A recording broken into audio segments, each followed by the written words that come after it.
Time ago about this hearing, but that was not what was communicated to me. The whole thing is deceptive. Throughout these proceedings, Ms. Whalen made nearly $400,000 a year in pay and benefits. And the town is funding the defense against her lawsuits. Well, just to clarify, it wasn't so much a specific be here on this date. It was, could you keep it open? We're not sure.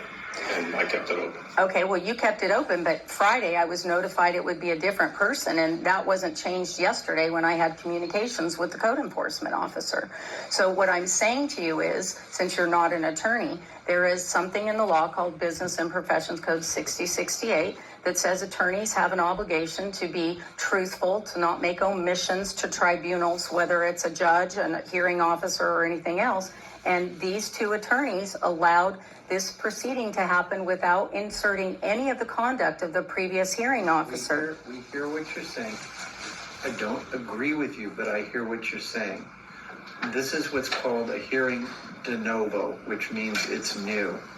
And so what happened at the previous hearing in terms of how it was handled or anything else has no relevance to this hearing.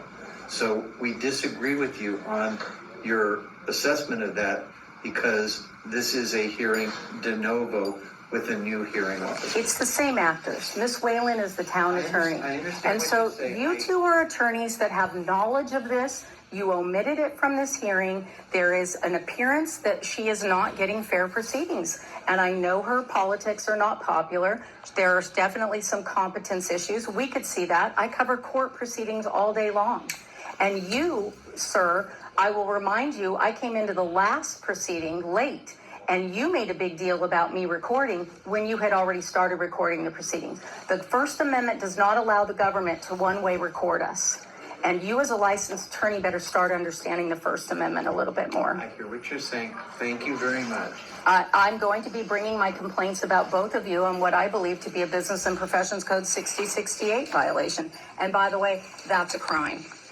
So make sure that you understand that, Ms. Whalen, because while this proceeding appeared perfectly fine and you had a neutral, unbiased individual hearing the proceeding that had never heard it, you omitted the material facts about what had happened to Ms. Hogan between these proceedings, which you were discussing in this proceeding.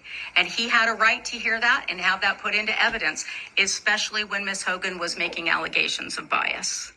Thank you for coming. Thank you.